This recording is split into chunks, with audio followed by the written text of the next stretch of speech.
नमस्कार दोस्तों, मैं भुवन पहाड़ी यूट्यूब चैनल के माध्यम से आज आपको उत्तराखंड के पलायन के बारे में कुछ महत्वपूर्ण बातें बताने जा रहा हूँ। जैसा कि आप सब लोग जानते हैं, पलायन का मुख्य कारण शिक्षा, स्वास्थ्य सेवाएं में कमी और रोजगार। अगर यही सारी चीजें हमें सही माध्यम से उत्तराखंड में ही मिल जाएं, तो हमें एक राज्य से दूसरे राज्य में जाने की जरूरत नहीं पड़ेगी। यही सुविधाएं नहीं मिलने के कारण ही आज हमें यह दृश्य देखने को मिल रहा है।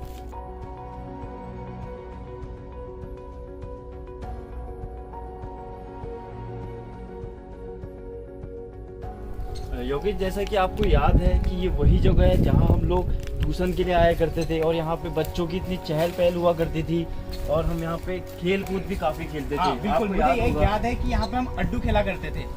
और अगर आपको याद हो तो ये वही रीठा है, अगर हम इसे पहाड़ी में रिट्ठू बोलते हैं। इसके अगर हम जो छिलका होता था उसको हम घर को ले जाते थे, कपड़े धोने के काम आता था, निर्मा का काम करता था। उसके बाद आपको याद हो, अगर जब हम इसको नीचे जमीन पे रगड़ते थे उससे चिंगारी निकलती थी, उसके बाद हम ऐसे करते थे, बिल्कुल चस लगता था, बिल्कुल चस जैसा चस्सा लगता था। पहाड़ी शब्दों में चस्सा लगता है। काफी मतलब अब ऐसा नजारा देख के मेरे को काफी दुख हो रहा है, अपने उत्तराखंड को देख के, अपने गाँव को देख के। हमें कुछ करना चाहिए इसके ऊपर। वही बिल्कुल, मैं लक्ष्मी भाई से बोलना चाहूंगा कि यहाँ पे इतनी चहल पहल हुआ करती थी, आज वो हमें देखने को बिल्कुल नहीं मिल रही है। ये सुनकर काफी दुख होता है और देखकर भी काफी दुख होता है।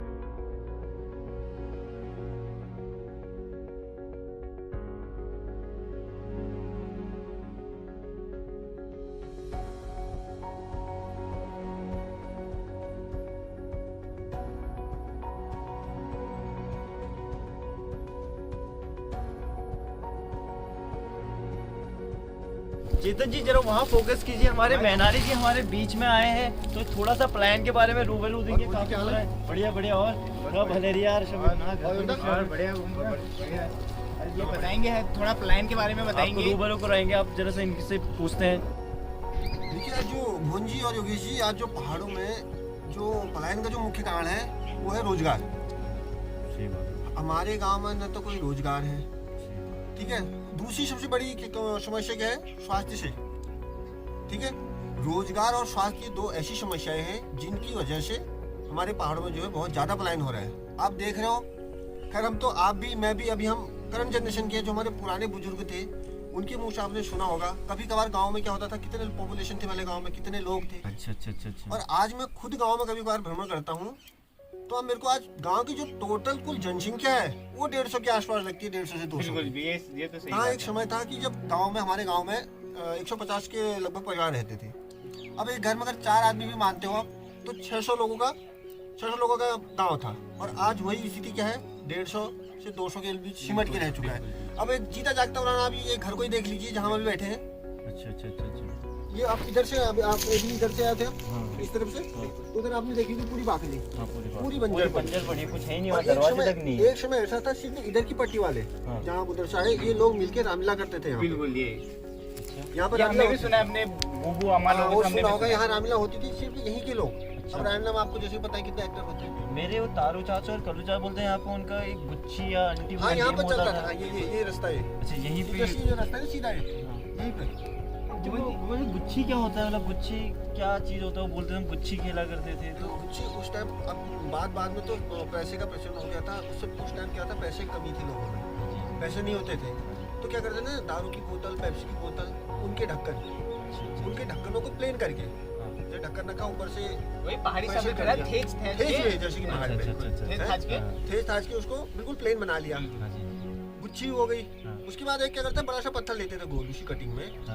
तो जैसे गुच्छी हो गई, जैसे 4 लोग हैं, चारों ने एक ढक्कन मिला दिया, तो चारों ढक्कन एक साथ फेंके जाएंगे। पीछे एक जो बड़ा पत्थर है वो निशान लगाने के लिए। अब जिसमें बताएगा, अगला वाला बताएगा कि इस पे मारना है, उस पे मर गया, उस पे लग गया, तो सारे ढक्कन उसके। हम इधर लोगों के पास इतने ढक्कन रहते थे जेबों में। बिल्कुल, हमने भी काफी खेला है। जैसे टाइम आगे चलता रहा, तो ऐसे वैसे उसकी ढक्कनों की जगह सिक्के आने लग गए। अच्छा, फिर पैसों से स्टार्ट हो गया। हाँ, फिर पैसों में स्टार्ट हो गया वही चीज। अच्छा, पैसों में। हाँ, तो पुरानी जो रहा, आज की स्थिति में, जो गांव की आज की स्थिति है, वो बहुत ज्यादा काफी दयनीय हो चुकी है। एक चीज और है भुवन जी, जैसे कि मैं देख रहा हूँ यहाँ पे पहले लोग बागों को बाहर जाने मतलब दुकानों में ज्यादा सब्जी लेने की जरूरत नहीं पड़ती थी, उनके घर के आगे ही बहुत सारा सामान सब्जी वब्जी हो जाती थी, उनको दिक्कत नहीं। अब देख रहा हूँ कि चारों तरफ बंजर ही बंजर पड़ा हुआ है। हाँ, वही बंजर पड़ने का मेन कारण क्या है? जंगली जानवर सबसे बड़ा रीजन है। जंगली जानवर भी एक मिनट के लिए आप साइड रखो। सबसे बड़ा जो उसका रीजन है वो है पलायन। अगर मेरे घर के आगे खेत है, ठीक है, हमारा इतना बड़ा गांव है, कोई भी ऐसा परिवार नहीं होगा जिसके घर के आगे उसका अपना खेत होगा। हर किसी के अपने खेत होते हैं। अगर मैं घर पे हूँ, ठीक है, मैं घर पे हूँ, मेरे आगे खेत में उसमें साग सब्जी कुछ भी लगा रखी है, अगर मैं घर पे हूँ तो मैं जंगली जानवर की काफी हद तक सुरक्षा कर सकता हूँ, ठीक है, उसकी देखभाल करके काफी हद तक उसकी सुरक्षा कर सकता हूँ। अगर घर में होगा, घर में कोई होगा नहीं तो जंगली जानवर आएंगे। बाकी हमारे पहाड़ में क्या है कि किसी के घर के आगे बंदर आया होगा तो बगल वालों की थिंकिंग क्या होती है, हाय वह खा रहा हूँ, हम मर के जा रहा हूँ, खान दी। बहुत विचारधारा भी लोगों की अब जो है काफी चेंजेस हो चुकी है। पहले जैसा नहीं रह पहले गया। जैसा कुछ आप भी पहले बटे सुनिया कि यार ये मुँह जड़ हरी, ये मुँह तो खेले जड़, ये मुँह तो खेले, आजकल ऐसा है नहीं आजकल भावना, नहीं। और बेच आएंगे तब बेच अब वो देखो वही छोड़ो, अब ना अड्डू खेलची, सातगुट्टी खेलची। अब ये बताओ आजकल नानसिन के खेलने की, आजकल वो PUBG, अब ये मोबाइल चल गया है फ्री फायर, सारे मोबाइल का जमाना तो है। पहले के लोग ये का वजह तो स्वस्थ रुचि पहले के लोग स्वस्थ होने का कारण ये है क्योंकि नेचुरल प्राकृतिक गेम खेलते हैं। पहले शुद्ध पानी पीछे, आज नानतिना के जाए पहले बड़ी बुढ़ानी को गर्म होगा जब तो ठंड धरो पानी, नहो पानी लाओ, नहो पानी पियो, धरो पानी पियो। यही होता और था आज टाइम क्या हो कि ठंडा आइसक्रीम ले आओ, माजा ले आओ, पेप्सी लाओ। वरना तो नौले का पानी तो इतना ठंडा होता था कि बता रहे कि फ्रिज का पानी तो कुछ नहीं, फ्रिज का पानी जरूरत ही नहीं है, फ्रिज की जरूरत ही नहीं होती। था ही नहीं किसी के पास। फ्रिज तो अब दिख रहा गाँव में, फ्रिज हो गया, कूलर पंखे ये गाँव में अब दिख रहे हैं। उस टाइम ना हमने कभी ना फ्रिज देखे थे, ना कूलर देखे थे, ना पंखे देखे थे। शायद ये कहीं ऐसा लगता था कि ये कुछ शब्द होंगे, लेकिन आज हम अपने आम जनजीवन में अपने गांव में फ्रिज देख रहे हैं। ये तो फ्रिज की पहले गांव में जरूरत नहीं होती थी। जो आज जितनी भी रिक्वायरमेंट है हमारी फ्रिज पूरी कर रहा है, वो सारा प्राकृतिक होता था, नेचुरल होता था। अब पहाड़ में माहौल ही नहीं रह गया है, ठीक है। सबसे बड़ा क्या चीज है, मौसम पे भी डिपेंड करता है। इधर उधर 36 किस्म के कारखाने बन गए, 36 किस्म की कंपनियां बन गई हैं।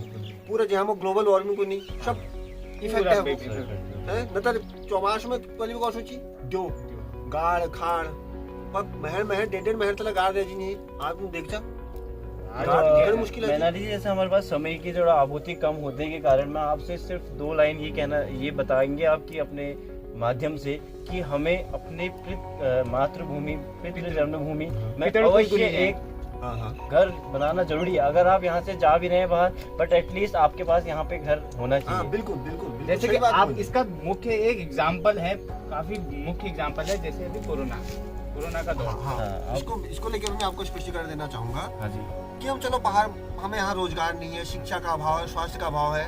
आजकल की जनरेशन जो बाहर बस रही है, बाहर जा रही है, तो हमें जो अपना जो घर का हमारे यहाँ पितृगुण होनी है, आपको घर में हमारे एक मकान और जोड़ी छो, जैसे कि आप तुम जीती जाती सबूत जैसे तुम देखने लो कोरोना काल में, जब कोरोना काल पूरा देश में लॉकडाउन लगा तो लोग कहाँ जी, ज्यादातर लोग आपको घर भाजी है। लोग पुराना बंजर कुड़ा में जितना घर में शिशौर जाम को चाहिए, शिशौर तक काट के आपको घर ठीक करी। तो मैं ये मानता हूँ अभी मैं देख ही रहा हूँ गाँव का अपना जो पुराना घर है वो ऐसा होना चाहिए कि हम एट ए टाइम कभी भी हम आए तो हमें किसी के क्या हाथ खोड़ जोड़ने जरूरत नहीं पड़ो, क्या आगे बेटी जाने जरूरत नहीं पड़ो। हमको पता चलो कि हमारे घर में मकान छो, हम जा रही अपन घर में रहो, खोल पियो ऐश करो। महाराज जी, मेरा तो मानना ये है कि अगर हम चाहे शहर विदेश कहीं भी चले जाएं, अपनी जो मातृभूमि है, जहाँ जन्मभूमि है, वहाँ कम से कम साल में एक बार अवश्य आना चाहिए, क्योंकि यही हमारी जन्मभूमि है। वह द्वार खुली रोड। और अभी मेरे को ये सुनने में आया था कि कोरोना काल के बाद हमारे गांव में ही जो लोग छोड़ के चले गए थे, सब अपना अपना एक घर बना के गए हैं कि अब आते रह रहे हैं, वो देख रहे हैं, तो इससे भी काफी इफेक्ट पड़ा है। मेरे को इफेक्ट पड़ा है काफी बहुत ज्यादा इफेक्ट पड़ा है। काफी नहीं तो जितने घर पहले बंजर पड़ चुके थे, अब लोगों में क्या आ गई, लोगों के अंदर एक ये भावना भी आ गई कि हम अपने घर में ताले लगा के क्यों जाए। उसके अगर ताले लगे भी है, उसकी चाबी जो है अगल बगल या पड़ोस में किसी को देके जाते हैं, ताकि 10 दिन में 15 दिन में महीने भर में एक बार दरवाजा खुल जाए, अंदर हवा लगे तो घर जो सुरक्षित रहे। मैनाली जी, आपका बहुत बहुत धन्यवाद। आपने हमें पलायन के बारे में काफी रूबरू कराया, हम आपका आभार व्यक्त करते हैं और पहाड़ में तुम्हें बहुत धन्यवाद करना चाहूँ। धन्यवाद जो तुम लायक समझो कि मैं तुमको कुछ पलायन के बारे में बता सको सगर जानकारी तो आपको लेनी है ना फिर ना बहुत जानकारी चाहिए वो तो मिल गया तुम इतना जा रहा कहानी तुम मिल गया हम टाइम दिया तो जोशु अब मिगला जरा का जान सो मिल बनाली की एक काम कर दियो यार एक बेरोजगारी उपाय में तुम एक गीत सुना दियो मी कबत रहो गीत कोने में आ बिल्कुल अगर बी लाइन गीत है जो वाह पहाड़ वाला जो बोला मत अब कोरोना देखो चल रहा है इवन एक दी लाइनो सगर ना सगर टाइम ने है दी लाइनो से कोरोना बीमारी ले दिल तोड़ो रे तब जकी दाजू मिल सहारे छोड़ो रे तब जकी दाजू मिल सहारे छोड़ो रे तो योगदान लिखो के लिए मिला खुद यो बहुत धन्यवाद तुम हमारे बहुत हेल्प करते आज तो फिर मिल रहे रहो तो कैमरा राजू 1 मिनट जोशु हमारे योगदान भूंदा इंदर जो चैनल छु पहाड़ी नाम छु ने पहाड़ी एक लाइक करिया शेयर करिया ये वीडियो के और वीडियो अगर भल लगी तो कमेंट करिया और जो चैनल के सब्सक्राइब करन थन भूलिया बगल में एक बल्ला घंटी ले ले वो बल्ला घंटी के लता बज राजू बहुत चंदू फिर मिलूंगा जैसा कि आपने वीडियो के माध्यम से जाना कि पलायन किस हद तक एक गांव को बंजर करने में सक्षम है, अगर हमने इसके विरुद्ध कोई कदम नहीं उठाया तो कुछ सालों बाद जो बचे हुए घर हैं वो भी पलायन की ओर अग्रसर हो जाएंगे। जय देवभूमि उत्तराखंड, आइए उत्तराखंड को पलायन से बचाएं।